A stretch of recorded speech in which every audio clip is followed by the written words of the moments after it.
제가 먼저 읽겠는데요. 교독하시겠습니다. 바울이 아시아에서 지체하지 않기 위하여 에베소를 지나 배 타고 가기로 작정하였으니 이는 될 수 있는 대로 오순절 안에 예루살렘에 이르려고 급히 가밀어라.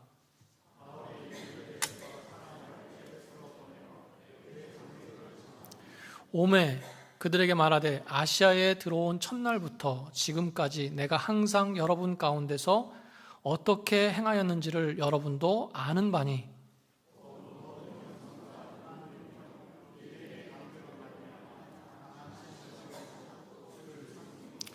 유익한 것은 무엇이든지 공중 앞에서나 각 집에서나 거리낌이 없이 여러분에게 전하여 가르치고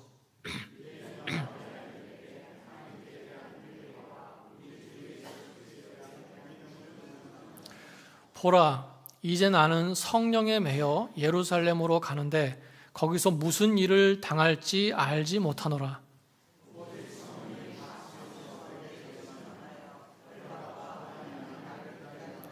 다 같이 읽겠습니다. 내가 달려갈 길과 주 예수께 받은 사명 곧 하나님의 은혜의 복음을 증언하는 일을 마치려 하면은 나의 생명조차 조금도 귀한 것으로 여기지 아니하노라. 아멘. 아멘.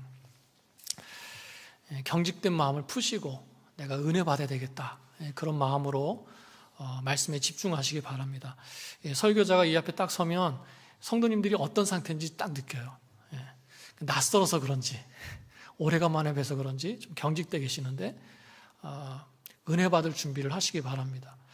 3달 동안 그동안 노예에 속해 계신 목사님들께서 말씀을 전해주셨는데 너무 귀한 시간이었으리라 생각합니다. 많은 은혜 받으셨죠?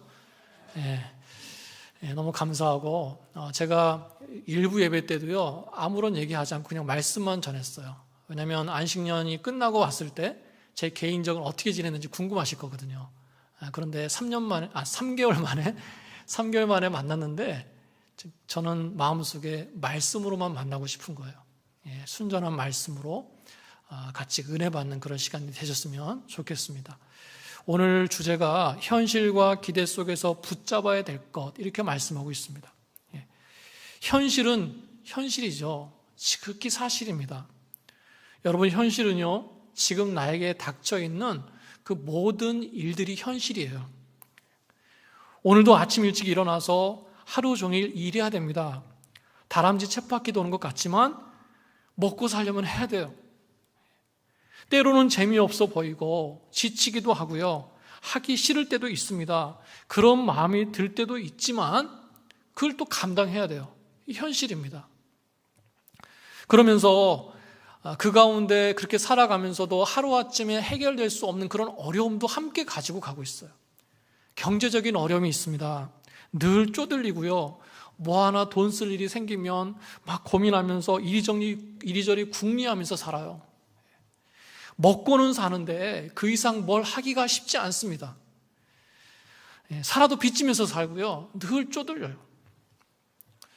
자녀에 대한 걱정도 있습니다. 이 미국에서 우리 아이들 참 잘 자라야 되는데 걱정하고 염려할 게 참 많습니다. 저 학교 가는 것, 학교에서 좋은 친구들 만나는 것, 좋은 선생님 만나는 것, 그것도 쉽지 않아요.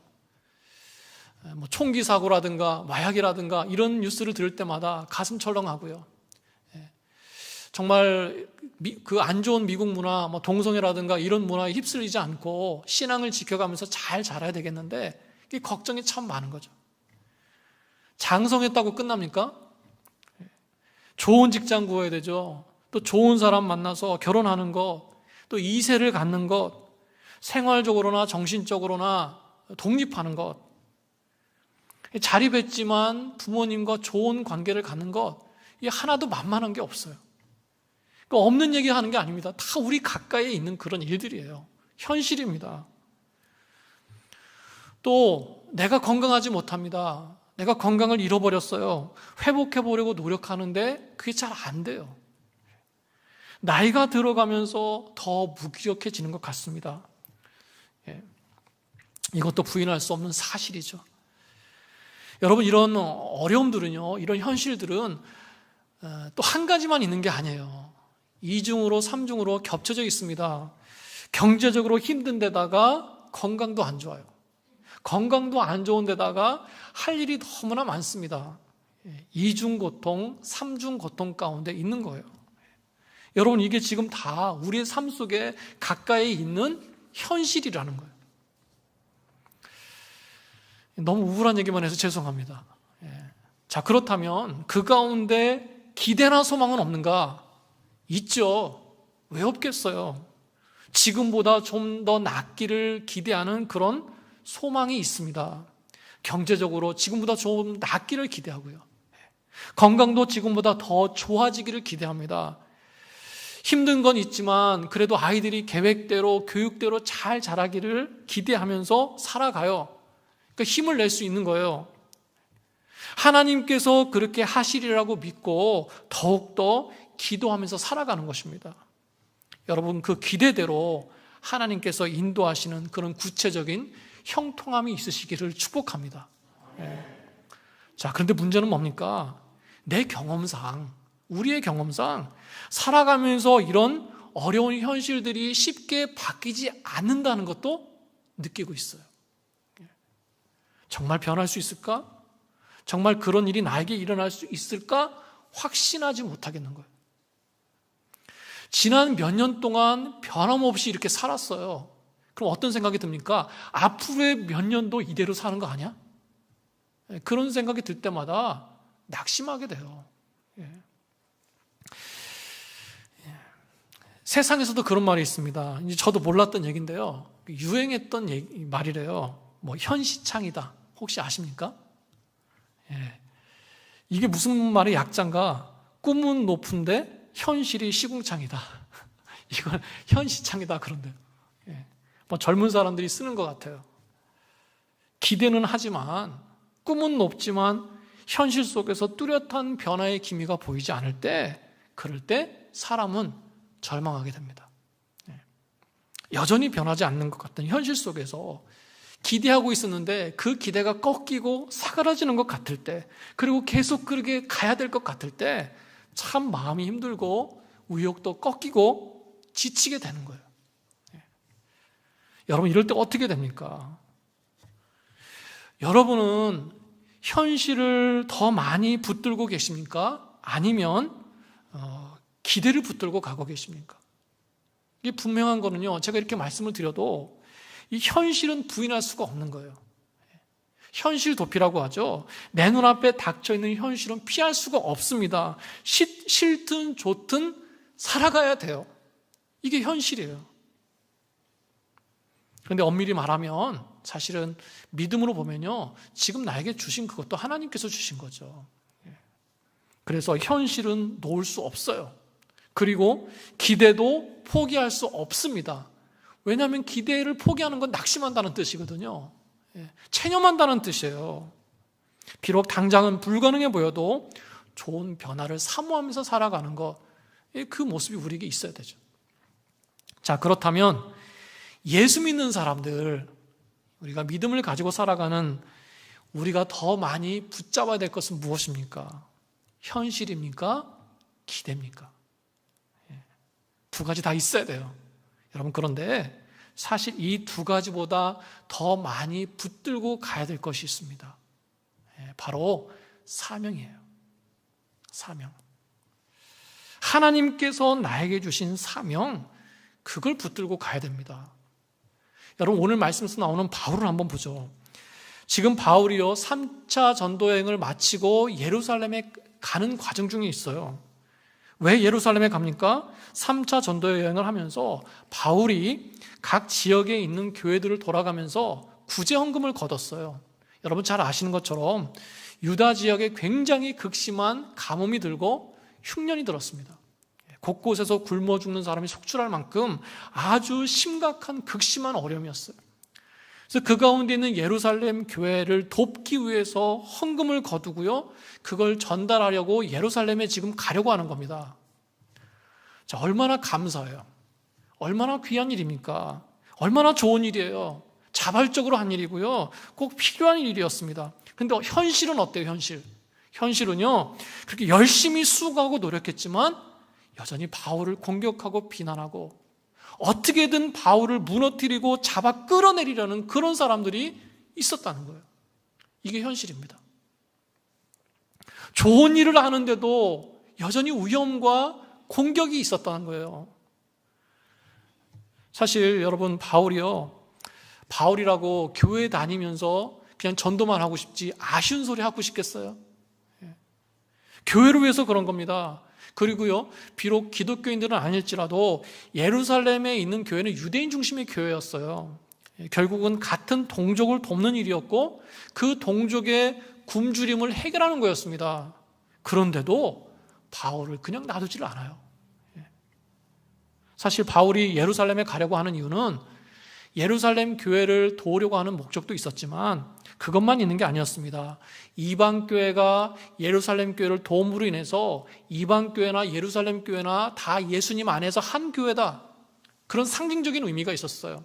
그리고 바울의 개인적인 기대도 있었습니다. 바울이 지금 3차 전도여행을 하면서 이방 지역을 돌아봤거든요. 그러니까 하나님께서 굉장히 많은 전도의 열매를 주셨어요. 그래서 그걸 가지고 보고하면서, 그걸 간증하면서 그것도 복음의 기회로 삼으려고 했던 거예요. 오늘 말씀에 보면 오순절 안에 예루살렘에 도착하려고 그랬다 그랬죠. 왜 오순절일까요? 그 오순절에는 세계 곳곳에 디아스포라 유대인들이, 흩어졌던 유대인들이 예루살렘에 다 모여요. 사람들이 바글바글 했습니다. 그래서 그 기회를 놓치지 않고 복음을 전하려고 그 안에 가려고 했던 거예요. 굉장히 바울답죠. 그러니까 바울에게 뭐가 있습니까? 이런 자신을 공격하고 어렵게 하는 현실이 있어요. 하지만 그곳에 가서 복음을 전하고 좋은 열매를 기대하는 기대도 있습니다. 그런데 바울은 무엇으로 움직입니까? 예루살렘 교회에게 필요하다라고 하는 그 필요를 따라 움직인 것이 아니고, 예루살렘에 갔을 때 좋은 열매를 주실 것이라고 하는 그 기대를 따라 움직이지 않고 뭐로 움직였어요? 사명으로 움직였어요. 사명을 앞세우고 있습니다. 여러분, 이게 참 중요한 거예요. 바울도요, 좋은 일에 대한 기대하는 마음이 있었습니다. 그런데 어땠어요? 확신하지 못했어요. 여러분, 22절 말씀을 보시면, 보라, 이제 나는 성령에 매여 예루살렘으로 가는데 거기서 무슨 일을 당할지 알지 못하노라. 나는 어떤 일을 당할지 알지 못하겠다. 여러분, 이게 바로 앞에서 말씀드린 현실 속에서 기대하면서 살아가지만 그 결과는 어떻게 될지 확신하지 못하고 살아가는 바로 우리의 모습이에요.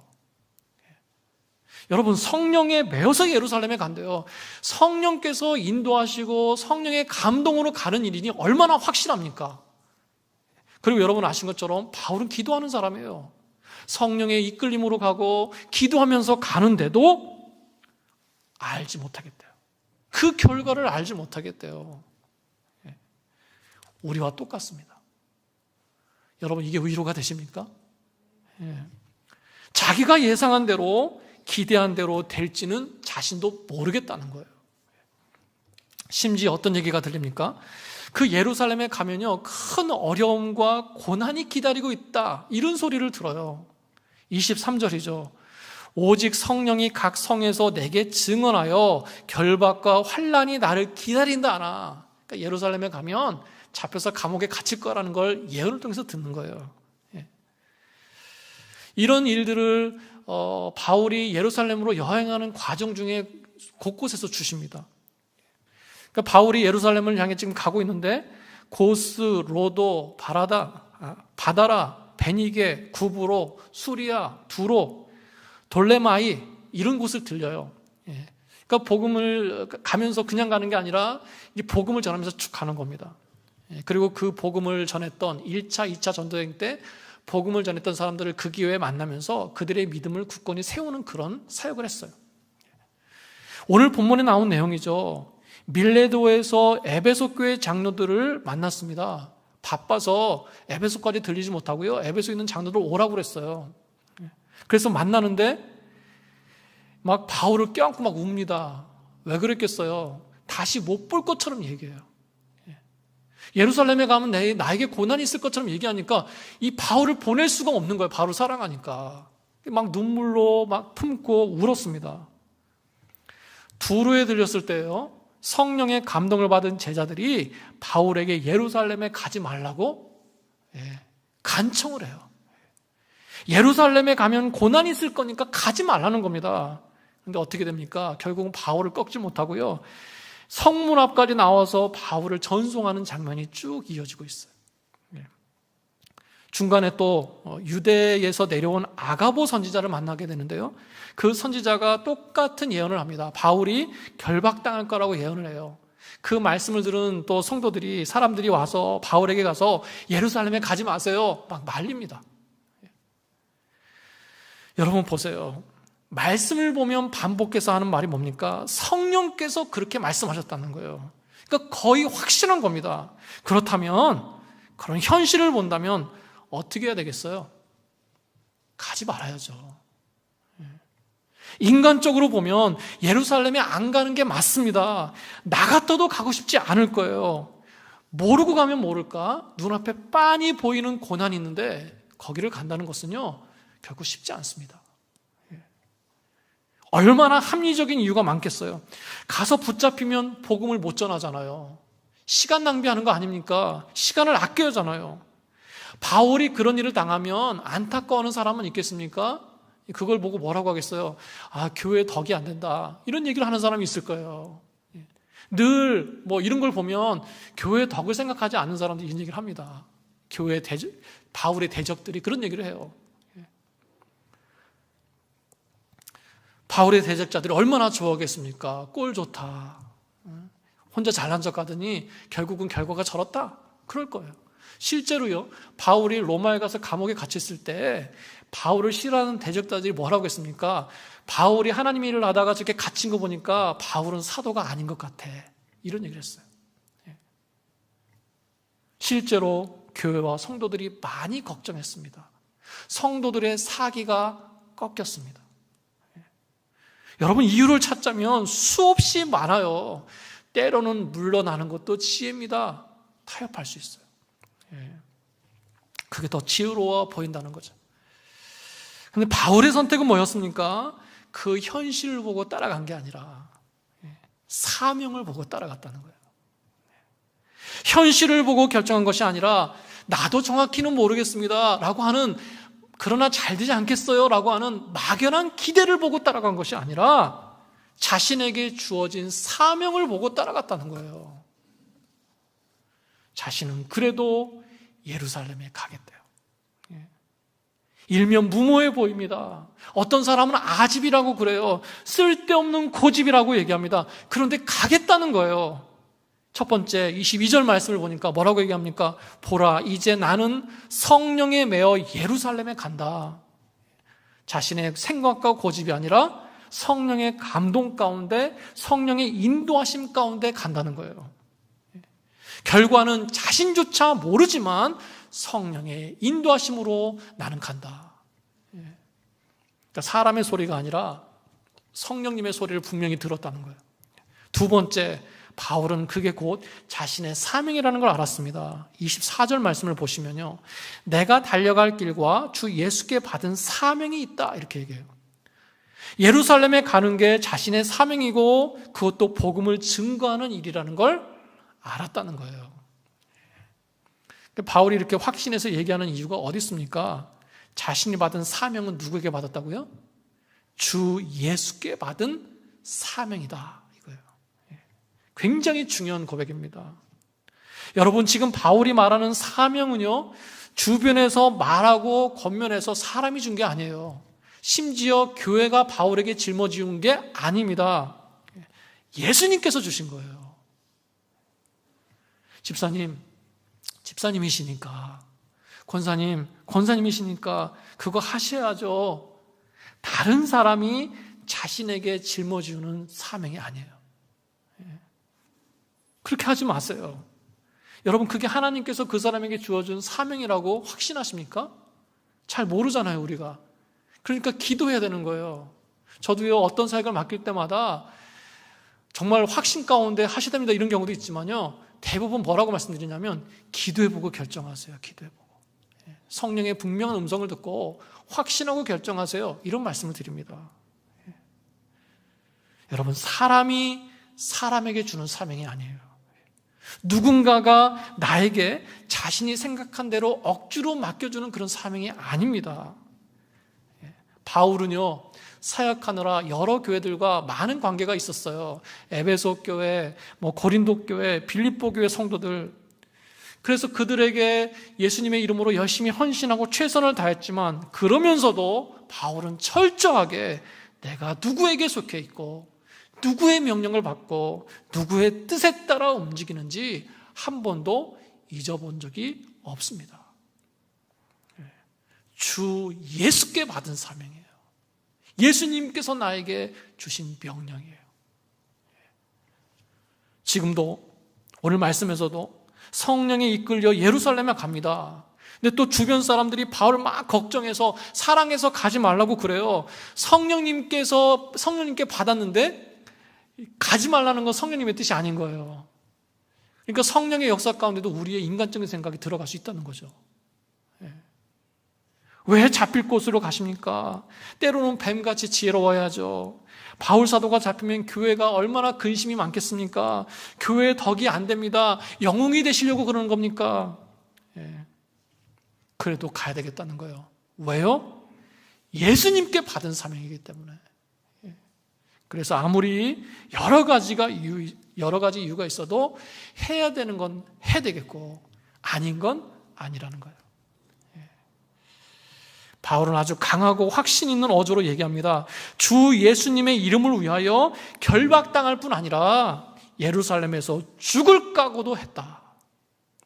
내가 달려갈 길은 곧 예수님께 받은 사명의 길이다. 그 사명은 복음을 전하는 것이고 그걸 마쳐야 되겠다. 그것을 위해서 혹시라도 내 생명에 위험이 있을지라도 내가 감당하겠다. 그것을 위해서 내가 내 생명을 조금도 귀한 것으로 여기지 않겠다. 이 말씀은요, 생명을 가볍게 여긴다는 뜻이 아니에요. 자신의 생명보다 복음이 귀하고 우리 예수님께서 주신 그 사명이 더 귀하다라고 고백하고 있는 것입니다. 여러분, 사명이 뚜렷한 사람이 강한 사람이에요. 하나님께서 나에게 주셨다라고 하는 그 사명에 대해서 분명한 사람이 흔들리지 않습니다. 현실에 좌우되지 않아요. 여러분, 이 사명이 분명한 사람은요, 비록 때로는 기대가 없을 수 있어요. 현실적으로 불가능해 보일 수 있습니다. 그래도 거기에 매몰되지 않아요. 그래서 예수 믿는 사람들은 현실 보고 살아가는 것이 아니라 좀 더 좋아질 것이라고 하는 기대를 따라가는 것이 아니라 하나님께서 나에게 주신 그 확실한 음성을 듣고 가야 되는 것입니다. 여러분, 그래서 제가 이 시간에 저를 비롯해서 여러분에게 그 질문을 할 수밖에 없습니다. 여러분, 지극히 현실적인 삶 속에서 현실을 감당해야 되면서 살아가는 여러분, 또 그 가운데 좋은 변화들을 기대하면서 살아가는 그런 여러분이신데, 여러분, 그 가운데 하나님께서 주신 분명한 사명을 가지고 있습니까? 그게 나에게 뭡니까? 선교지에 가야 되는 사명을 받은 분도 있어요. 목회하고 주님의 일을 직접적으로 섬겨야 되는 사역자들도 있습니다. 그런데 나에게 어떤 사명이 있습니까? 나에게 그런 직접적인 하나님 일처럼 보이지는 않을지라도 나에게 주신 사명이 분명히 있어요. 지금 내가 일하고 있는 일터에서 그 일을 통해서 주시는 사명, 내가 신앙생활하면서 이 교회 공동체 안에서 주시는 사명, 내가 자녀들을 키우면서 거기에서 주신 사명, 내가 부모님에게 또 아내에게 남편에게 나에게 맡겨주신 그 사명, 여러분, 그것이 무엇입니까? 하나님께서 나에게 주셨고 성령의 감동으로 주신 그 사명이 뭐냐는 거예요. 그게 뭐라는 걸 이미 아시는 줄로 믿습니다. 자신이 없으시군요.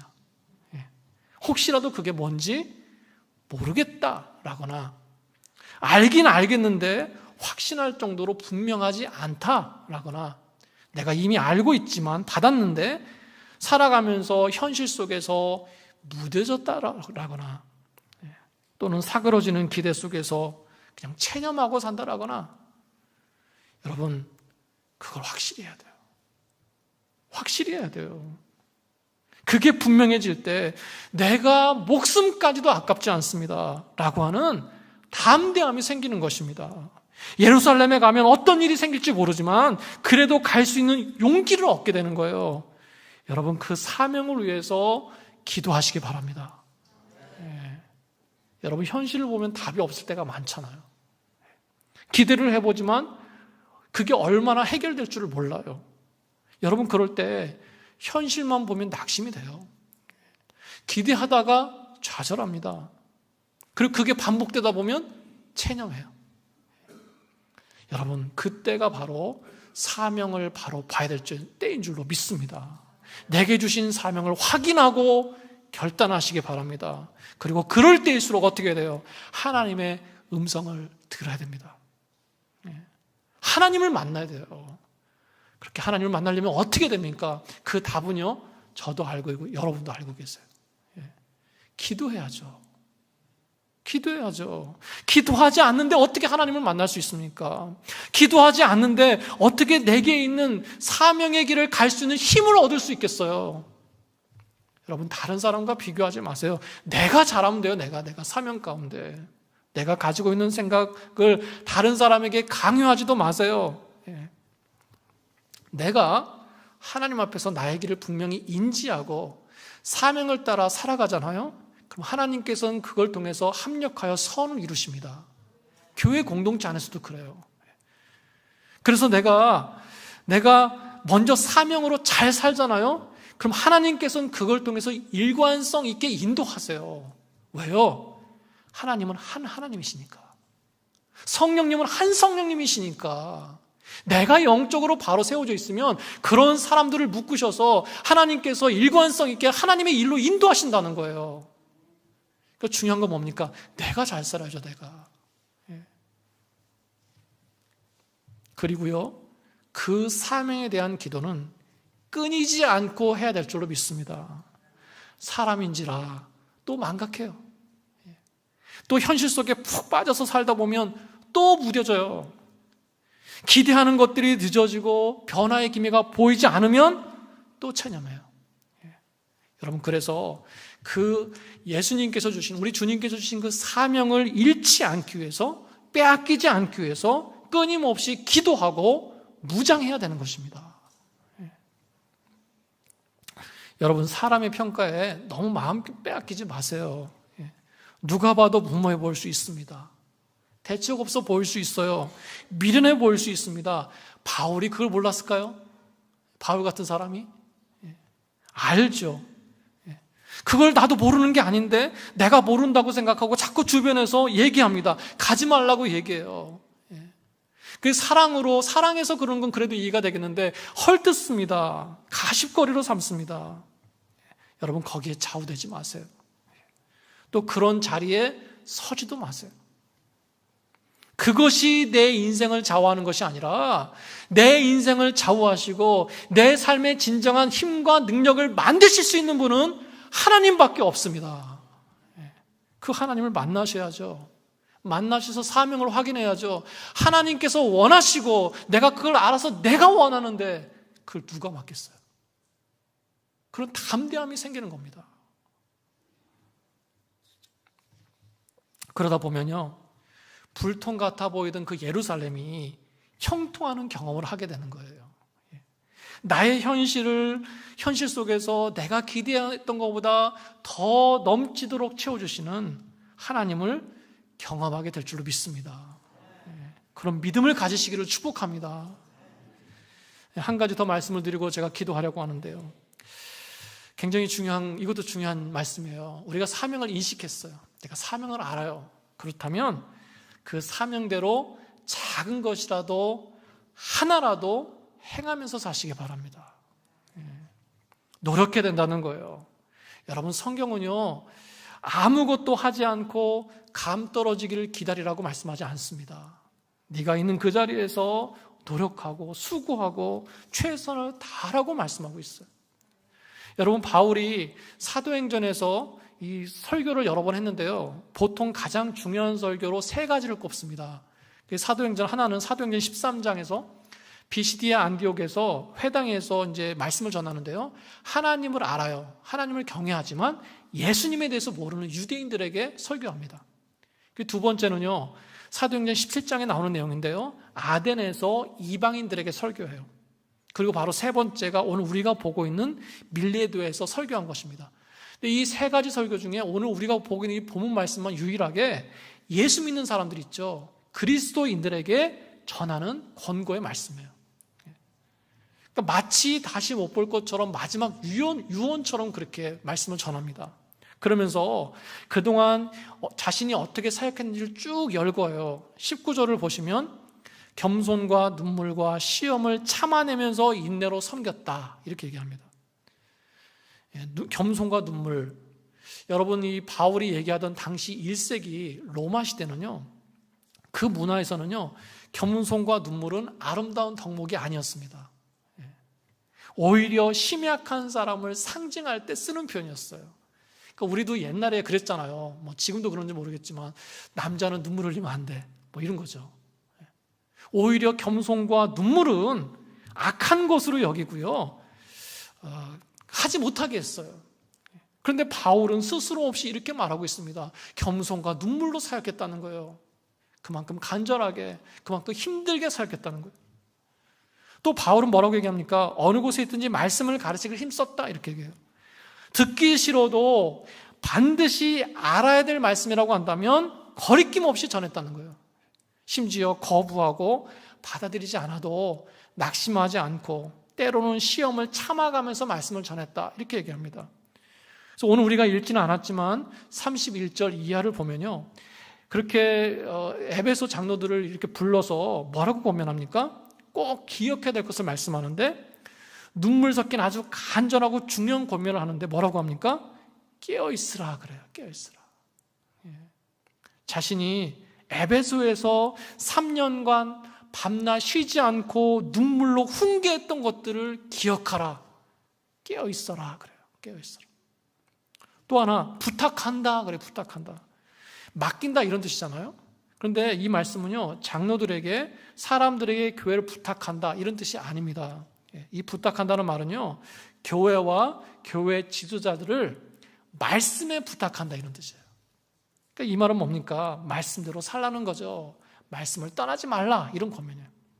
그리고 또 한 가지 뭡니까? 내 사역과 내 생활 태도를 본받으라 이렇게 말씀합니다.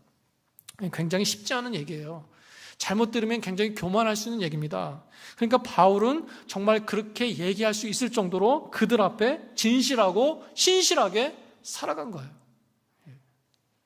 여러분, 이런 권면 속에, 이런 고백 속에 녹아있는 게 무엇입니까? 겸손노름과 눈물로 인내한 것, 깨어있으라는 것, 말씀에 부탁한다는 것, 나를 본받으라는 것, 결국 뭐예요? 바울은요, 자신의 사명을 따라 살았다는 거예요.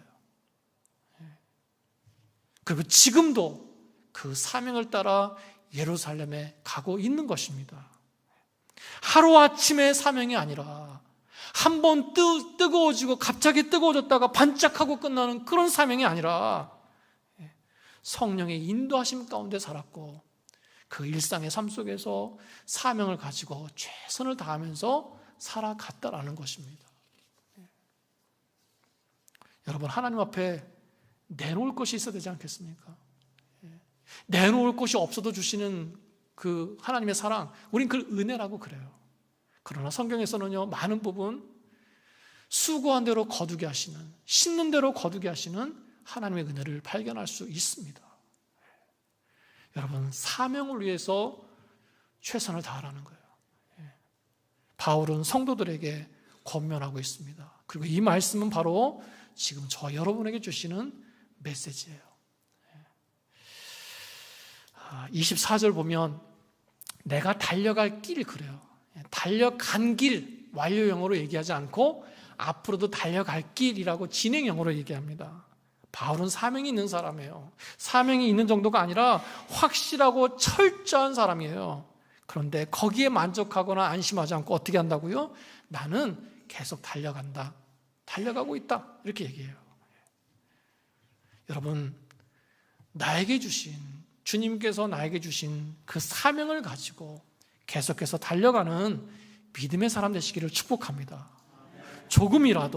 조금이라도 좋은 모습으로 변해나가는 성도가 되시기를 축복합니다. 그걸 위해서 실제로 내가 할 수 있는 게 뭔가? 하나님 앞에서 나와서 자복하고 기도해야 될 줄로 믿습니다. 나 자신을 아끼지 않고 주님께 드리겠습니다 라고 하는 그런 고백이 있을 수 있게 해달라고 구하는 거예요.